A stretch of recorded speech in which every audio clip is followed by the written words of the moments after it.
오늘도 지푸라기 연구소에는 사연이 도착했습니다. 함께 읽어보도록 하겠습니다. 안녕하세요. 저는 텔레마케터로 일하고 있는 30대 중반 남자입니다.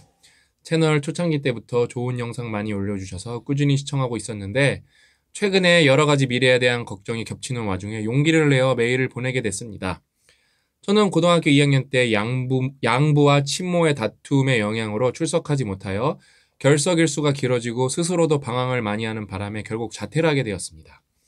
학업에 대한 열의도 높지 않았고 고등학교만 졸업하면 충분하겠다 싶어서 대입검정고시를 준비해서 바로 합격했고 주변에서 대학은 가야 하지 않겠냐, 학비를 대줄 테니 다녀보라는 권유도 뿌리치고 20살에 곧장 입대해서 22살에 전역을 했습니다.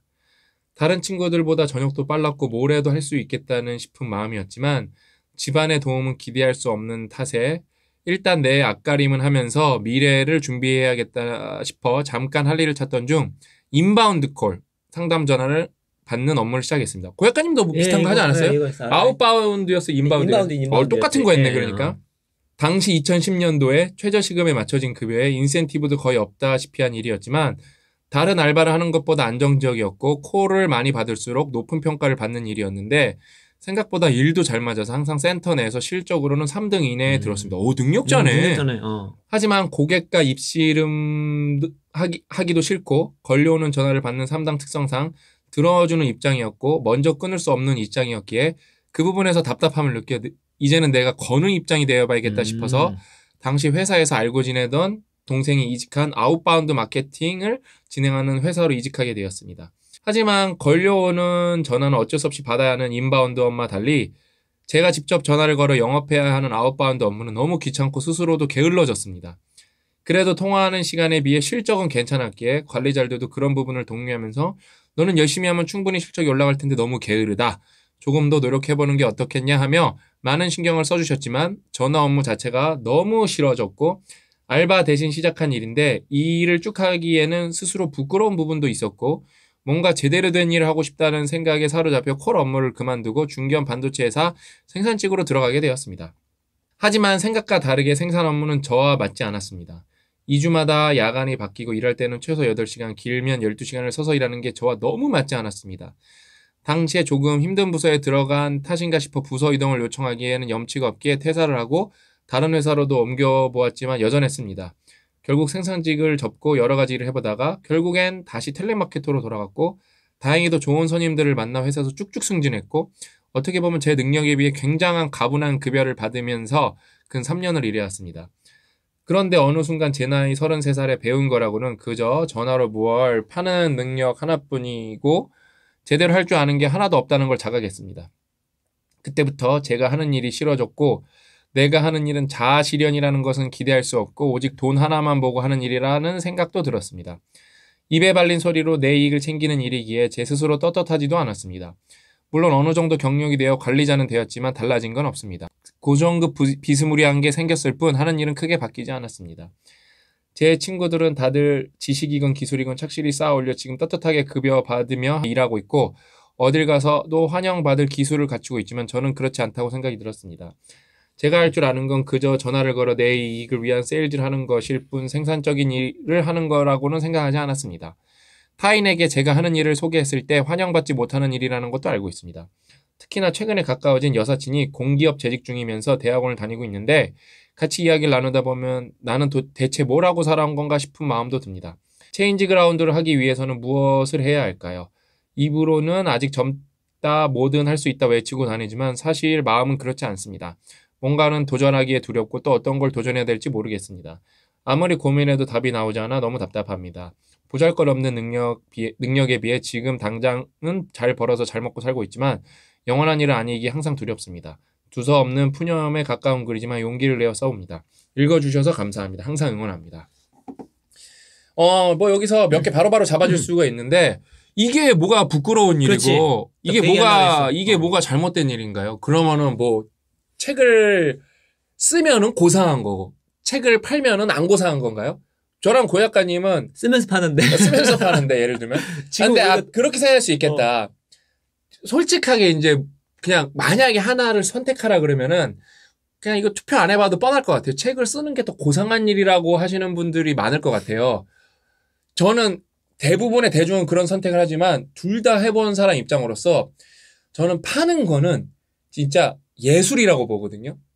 왜냐면 쓰는 거는 내 마음대로 쓰면 되잖아요. 아니, 둘 다 예술인 것 같은데. 근데 상호작용이 있어야 되잖아요. 그러니까 왜냐면 이거는 내 마음대로 안 되는 게 있잖아요. 왜냐면 쓰는 거는 그래도 나와의 싸움이잖아요.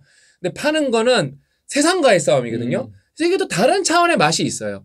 근데 저는 이게 후자, 이게 파는 게 훨씬 어렵기 때문에 왜냐면은 쓰시는 분들도 결국 원하는 거의 종점은 파는 거거든요. 이거는 쓰는 거는 나 하나만 바라보는 건데 파는 거는 모두가 바라보고 있는 시장이라서 이게 보통 만만한 시장이 아닌데 거기서 뭔가 올바른 거를 이렇게 팔았을 때 얻는 쾌감은 되게 크거든요. 관점이 다른 거지. 그냥 네. 각자마다 가치가 있는 거죠. 예. 관점이 다른 거고 이거는 내가 볼 때 좀 자존감 문제인 것 같아요. 이거를 자꾸 이렇게 자기 낫다 생각하는데 세상에는 불법을 제외하고는 필요하지 않은 일이라는 게 없어요. 예? 그러니까 예를 들면은 우리 책 같은 것만 봐도 인쇄소, 재본소 이런 데서 열심히 안 해주시면은 저희 책이 못 나오거든요. 예? 그분들은 그럴 거예요. 어떻게 이게 책을 쓰냐고. 왜냐면 책 쓰는 게 또 보통 어려운 게 아니거든요. 머리에서 뭐가 이렇게 창작을 한다는 게 보통 어려운 게 아닌데 또 인쇄소, 재본소가 많지만 저희 이제 거래처가 있지만 거기 있는 분들이 열심히 해주기 때문에 또 좋은 책이 나오는 거거든요. 세상은 우리는 연결되어 있다 해서 우리가 얘기했잖아요. 우리가 유기적으로 다 맞물려 있어서 안 소중한 일이 없어요. 네? 저는 요즘에 되게 세상이 이렇게 좋아졌다고 생각하는 것 중에 하나가 그러니까 이거는 좋아졌다기보다는 어떤 시작점을 가져갈 수 있던 기회가 생겼다고 생각하는 이유 중에 하나가 우리가 배달에 돈을 지불하잖아요. 예전에는 우리가 배달에 돈을 지불하지 않았단 말이에요. 그냥 그거는 당연한 서비스의 일부분이었단 말이에요. 그냥 왜냐면 이제 그쪽이 부동산의 공간을 차지 안 하는 조건으로.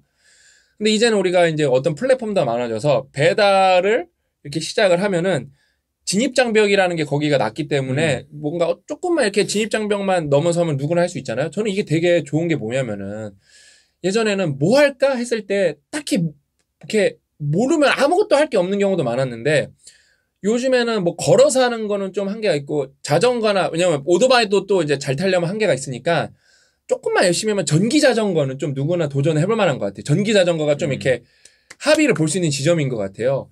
그래서 그런 유튜버도 계세요. 전기 자전거로 이 배달해갖고 월 3,400 버는 분.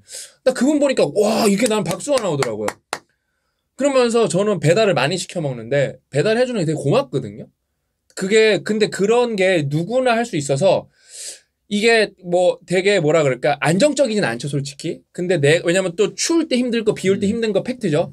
근데 내가 노력에 비례하게 이제는 누구나 바로 어려운 지식 없이도 뭔가를 바로 할 수 있다. 거기도 근데 좀 요령 차이에 따라서 수익률 차이는 있을 거예요. 어떤 분은 되게 그 동선 같은 것도 잘 계산하고 그 장난 아니더라고요. 그 전기 자전거로 배달하시는 분은 그 시간 1초라도 아끼려고 자전거를 타시면서 거기다가 이렇게 스마트폰을 뽑는데 그걸 다 훈련을 그러니까 이게 그 마스터가 돼가는 거예요. 나는 그거 보면서 와, 이 양반 대단하네. 내가 진짜 박수 많이 쳤거든요. 저는 근데 그분들 보면서 저는 뭐 그분들보다도 훨씬 뭐 연수익도 크고 그러지만 그분들 보면서 이 사람 뭐 의미 없는 일 하는 이런 생각 진짜 0.1초도 생각해 본 적 없거든요. 이 사람 일도 저도 그 다음에 항상 그게 있어요.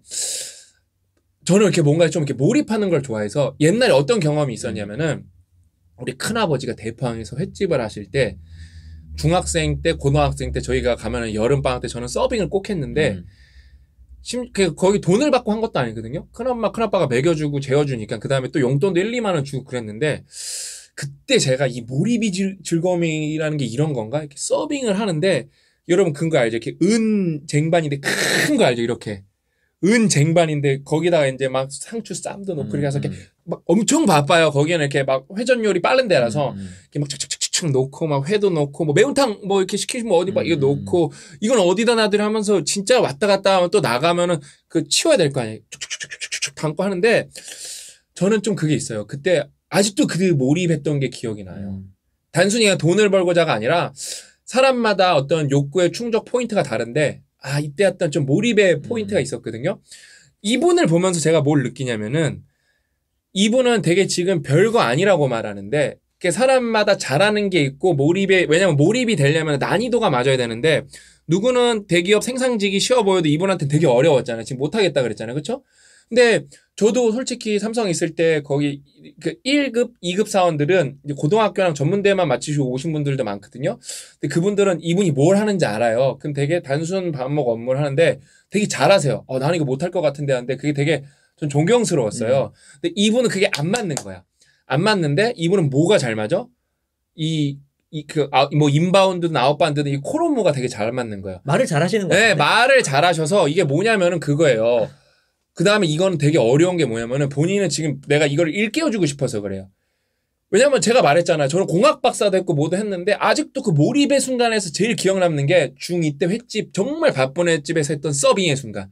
난 그때 몰입은 30년 전 일인데도 아직도 기억이 나서 저는 아직도 그래서 우리 딸은 서빙 일은 꼭 시켜봐야지. 돈 버는 게 어려운 것도 배워야 되고 그 다음에 이 바빴을 때 사람이 정말 이게 몰입이 된다는 걸 조금 감정 알려주고 싶은 거예요. 나는 우리 딸이 정신만 똑바로 박혀서 어떤 일만 그냥 자기 바깥만 하면 살았으면 좋겠는데 이분은 지금 뭐가 있냐면은 이분이 지금 별거 아니다 자기 일을 자꾸 무슨 하찮고 뭐 떳떳하지 못하고 얘기했는데 감정 노동이라는 거는 겁나 난이도가 높은 일이에요. 그렇지. 그래서 감정 노동은 일반인들이 투입이 되면은 다 포기해요. 인바운드 해보셔서 아시고 아웃바운드 왜? 아웃바운드 하면은 됐어요. 저도 그렇고 끊거든요. 근데 저는 이제 이런 분들도 알기 때문에 제가 너무 바쁩니다. 나중에 전화해 주세요. 그다음 뭐 이렇게 싸가지 없게 툭 끊고 그러진 않거든요. 죄송합니다. 시간이 없네요. 뭐 하고 있습니다. 최소한 요 말이라도 하고 죄송합니다 하면서 끊거든요. 왜? 이 사람들이 이거가 맨날 거절당하니까 얼마나 거기서 숨이 턱턱턱 막히겠어요. 근데 이분은 거기에 지금 재능이 있는 거예요. 이건 어마어마한 재능이라서 이거는 생각보다 키우기도 어려워. 그 다음에 되게 중요한 게 뭐냐면은 고약 가면 오늘도 밥 먹으면서 그런 얘기 했었는데 뭔가를 팔 수 있다는 거는 사실 거의 초능력에 가까운 거예요. 뭔가를 팔 줄 알면은 세상에는 좋은 상품, 좋은 서비스, 알려지지 않은 것들 이런이 너무 많기 때문에 뭔가 팔 수 있다는 거는 기회가 무궁무진하다는 거예요. 그 다음에 제가 몇 번 말씀드리잖아요. 글을 항상 읽어보면 알거든요. 글에는 되게 정답이 많이 있어요. 되게 두서없이 썼는데 생각보다 글은 논리정연해요. 그러니까 원래 이 정도면 정말 중구난방이어야 되거든요. 근데 확실히 그러니까 막 글을 잘 썼다는 게 아니라 말을 많이 해본 티가 나요. 그래서 이게 글이 왜냐면 저는 읽어보면서 이게 한글인가 이게 한자인가 이게 진짜 이게 아랍어인가 싶을 정도로 한글 읽으면서 괴로울 때도 많거든요. 근데 이분 거는 쭉 읽으면서 이분은 되게 두서없이 쓴 건데 두서없이 쓴 걸 치고는 되게 생각보다 정리는 잘 돼 있어요. 그러니까 확실히 이게 좀 녹아들었구나 삶에. 이게 요목조목 말하는 게. 그래서 엄청 능력자이기 때문에 이런 분들은 뭘 하면 되냐. 파는 능력, 감정노동 플러스 뭘 붙일까. 우리 회사도 CS를 뽑는데 CS는 감정노동인데 그러니까 이 친구가 만약에 우리 회사 보고 있어서 괜찮았으면은 CS 지원했으면 되는 거예요. CS 잘하면서 그 다음에 이제 플러스 알파가 있어야죠. 그냥 평소에 이제 이것만 하고 뭐 이거에 지금 목숨 건 건 아니니까 40시간 일했고 60시간 일했고 50시간 일했으면은 뭐 52시간 이상은 안 할 거 아니에요 법적으로 그렇죠? 52시간 일했으면은 남는 시간 있을 거 아니에요. 그때는 뭔가 본인을 위한 일을 해야죠. 뭐 스마트 스토어를 해본다거나 왜냐면은 본인이 말로 잘 판다고 본인이 능력이 있는 것 같거든요. 그럼 글로도 잘 팔 수 있어야 되거든요. 왜냐면 그걸 텍스트로 전화하는 거니까. 그리고 뭐 당연히 이거는 정답은 없지만 어떤 직장 생활하다가 개인 사업 했을 때 어떤 능력이 최고냐? 그러면 확률적으로 세일즈 능력이 최고죠. 짱이에요. 그냥 그게 무조건 사장 되는 거예요. 그게 세일즈 능력 없는 상태 나오면 정말 고생을 많이 하거든요. 왜냐면 자기 회사 시스템에서 팔렸던 걸 모르기 때문에 혼자 나오면 뭐 잘 만들면 팔겠더니 성실하게 하면 팔리겠거니 그렇지 않습니다. 근데 안 팔려요. 정말 세일즈 전선에서 막 치열하게 했던 그런 분들이 이제 혼자 나와가지고 독립했을 때 그런 능력이 있으면 어떻게든 살아남거든요. 어떻게든. 그리고 같이 동업을 하더라도 자기가 팔 수 있는 능력이 있으면 제품 잘 만들거나 발명 잘하거나 지식이 있고 그런 사람 그냥 잘 붙일 수가 있어. 왜냐면 오늘 처음에 박사님 말씀하신 것처럼 결국 이 비즈니스의 마무리는 뭐냐? 파는 거예요. 네, 그래서 내가 아까 진짜 예술의 끝이라고 보는 거예요. 뭐 이렇게 하다가 마무리는 파는 거야. 그럼 내가 마무리를 져줄 수 있는 사람이네. 그러면은 조합이 너무 쉬워. 근데 이게 쉽지 않아요. 정말 어려워요. 근데 이분 보면은 좀 잘하시는 것 같아요. 그러니까 지금 내가 볼 때 약간 그런 느낌이에요. 머털도사? 머털도사가 뭐냐면은 저가 이거 되게 성인 된 다음에 한 30대 때 깨달음을 얻었거든요. 어린 친구들은 머털도사 뭔지 모르겠지만 오랜만에 듣는데. 체인지 그라운드의 구독자의 50% 이상은 저보다 나이가 많아요. 그래서 다 머털도사를 아십니다. 아시겠네. 그냥 그거예요. 그 누더기 도사가 머털도사한테 뭘 가르쳐줬죠? 머리카락 세우는 것만 가르쳐주니까 머털도사가 빡이 쳐요. 이거 이 쓰잘데기 없는 거 머리카락 세우는 것만 알려줘갖고 도대체 뭘 하자는 거냐고. 뭔가 이렇게 멋진 마법을 가르쳐줘야지. 여러분 잘 생각해보세요. 여러분 머리카락 세울 수 있어요? 없어요? 없어요. 그러니까 누더기 도사는 머털도사한테 뭘 가르쳐준 거냐면은 초능력을 가르쳐준 거예요. 그러니까 불가능한 걸 가능하게 하는 걸 가르쳐줬기 때문에 나머지는 자기가 적응만 하면 됐는데 본인이 몰랐던 거예요. 이분도 똑같은 거예요. 지금 본인이 어마어마한 능력을 하나 알고 있는데 그거에서 이제 확장을 하고 굴절정을 할 게 많은데 왜냐면 이분은 파는 거 플러스 감정노동이 강하다는 거거든요. 이거는 되게 나중에 자기가 자기 개발을 꾸준히 하면 뭐 할 게 많아요. 심지어 이렇게 하다가 이렇게 팔 줄 알고 독서 좀 많이 하고 뭔가 자기가 이게 블로그 글도 좀 많이 써보죠. 그럼 스타트업 마케터로 취업할 때 되게 많아요. 맞아. 되게 많아요. 스타트업 마케터로 취업할 때가 되게 많고 많은 스타트업들은 CS 전문가를 구하고 있어요. CS 커스터머 서비스를 하실 분들을. 본인은 커스터머 서비스를 안 해봤어도 이거 그냥 껌이야 껌. 그냥 거의 뭐 동일한 맥락의 업무고 그다음에 난이도가 본인께 더 높지. 어떤 면에서 왜냐면은 심지어 인바운드를 했기 때문에 커스터머 서비스 한 거예요. 게다가 인바운드, 아웃바운드 관리까지 슈퍼바이저까지 한 것 같거든요. 슈퍼바이징까지 거의 다 한 거지 뭐. 그러니까 우리 회사도 지원할 수 있어. 우리 회사 CS 지원할 때 본인이 이제 이거 진짜 이게 틀린 말이 없었고 뭔가 잘할 수 있으면 그다음에 이제 독서 좀 많이 해놨어야지. 우리 회사는 폴리메스를 뽑기 때문에 벌써 폴리메스라는 책 읽어봤어야지. 그러니까 한 가지만 잘하면 안 되죠. 그러니까 그거에서 우리 회사는 정말로 좀 폴리메스 조직이기 때문에 그래서 중소기업층으로 연봉도 높고 복지도 좋고 휴가도 긴 편이거든요. 그게 괜히 그냥 땅 파서 우리 직원들한테 주는 게 아니라 폴리메스 조직이기 때문에 우리 회사에서는 딱 한 가지만 하는 경우는 없거든요. 근데 우리는 폴리메스라는 철학을 정말 가슴에 정말 이렇게 아이언맨처럼 이렇게 에너지 끼고 살듯이 사는 회사란 말이에요. 이제 그런 것까지 본인이 알면 할 수 있는 게 많아지죠. 근데 여기 보면은 딱 봐도 딱 우리는 고약관이랑 보면 안단 말이에요. 독서 많이 안 한 거는 좀 느껴져. 제가 틀릴 수도 있겠지만 아주 높은 확률로 독서 많이 안 했을 것 같아요. 여기서부터 이제 독서가 들어가면 삶이 조금씩 바뀌는 거거든요. 그래서 그것부터 한번 실천해 보시면 좋겠어요. 일단 먹고 사는데 문제가 없잖아요. 독서부터. 여기서 막 그랬잖아요. 뭐 어디 갔어? 여기 여사친 얘기 나오는데 여기 여사친이 공기업에 재직 중이면서 대학원에 다니는데 같이 얘기 나누면 대체 날 뭐라고 나온 건가 싶은 마음도 듭니다. 여기서 이게 대학원 다니고 공기업 다니는 게 핵심이 아니에요. 그리고 사는 개가 다르잖아. 비즈니스고 여기는 그 공사고. 우리 체인지 그라운드 댓글에는 저보다 누나 형들이 댓글을 많이 달아주거든요. 제가 이제 이런저런 얘기 많이 하면은 40대지만 50대지만 그다음에 60대 엄마뻘도 많이 달아주시거든요. 엄마뻘 우리 엄마가 65, 우리 아버지 68, 우리 엄마가 67이니까 엄마뻘이에요. 엄마 아빠 뻘들도 많이 달아주시는데 막 배웁니다. 그게 여러분 당연히 저는 열심히 해서 공학 박사 받은 거 있겠죠. 근데 그거랑 지금 하는 일이랑 막 100% 연관이 없진 않겠지만 학습 능력 이런 건 상관없겠지만 솔직히 핵심은 100% 연관이 없어요. 없지.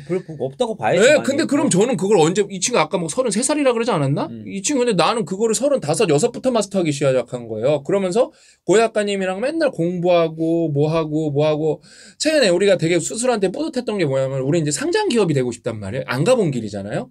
저랑 고 작가님이 계속 무슨 얘기 했냐면은 배당에 대해서 계속 얘기를 했었어요. 앞으로 우리는 상장이 될지도 안 될지도 모르는데 3, 4년 뒤에 얘기거든요. 우리 회사의 배당 정책을 우리들이 결정을 하는 건데, 그러니까 항상 내가 목표라는 거는 가능하다면은, 왜냐면 뭐 영업이익이 천차라면 배당이 당연히 많지는 않겠죠. 근데 영업이익이 우리가 충분하다면은 은행 금리가 워낙 낮잖아요. 막 0.5, 요즘에 뭐 1% 이제 되나? 아무튼 요즘 조금 올라가서 그래도 그 은행 금리 수준까지는 배당을 맞춰주는 게 맞지 않나? 왜 주식이라는 게 여러 가지 의미가 있지만 배당을 받을 수 있는 주주의 권리를 주식이라 그러는 건데 이게 우리나라 주식은 너무 이게 좀 취약하지 않나? 이거를 고 작가님 전에 1, 2년 전부터 좀 꾸준하게 이거 토론을 해왔거든. 어느 시점부터 배당을 할 건가? 근데 최근에 사경인 회계사님이랑 홍춘욱 박사님은 이거에 대해서 똑같은 얘기를 하고 있는 거예요. 대한민국의 주식시장의 구조적 문제점에 대해서. 나는 그래서 영성형 우리가 틀리지 않았다 그러면서 엄청 좋아했거든요. 이거가 그러면 내가 어디서 배운 건가요? 이거 1, 2년 전부터 얘기한 건데 이거에 대해서 그렇죠. 우리 이거 엄청 좋아했어. 전화하면서 우리가 틀린 방향으로 가는 게 아니었다고 해. 왜냐면 그 한 명은 그래서 결론 상장만 하면 네. 한 명은 회계사고 한 명은 진짜 경제 전문가 이코노미스트인데 이 두 사람이 똑같은 얘기를 하고 있잖아요. 완전 이 바닥에 진짜 잔뼈가 굵은 사람인데 우리는 그 사람들이랑 논의하기 전부터 그 얘기를 하고 있었다니까요. 그러니까 이렇게 제가 뭘 말씀드리는 거냐면은 이거가 이렇게 되게 수준 높은 얘기가 추적되는데 2, 3년 걸린 거예요. 요거 관해서는. 그러니까 항상 너무 어리기 때문에 지금부터만 올바른 거를 읽고 제대로 토론하면서 실천해서 누적을 하면은 뭐 이런 식으로 따지면 답이 없지. 그럼 자기가 공기업 지금 갈 거야, 대학원 갈 거야. 이거 시간이 얼마나 오래 걸리는 일인데. 저 첫 책이 33살 때 썼을 거예요, 아마. 이때 그냥- 저는 그때 사회생활 시작했어요. 예. 그러니까 이 친구는 일단은 되게 좋은 상황이다.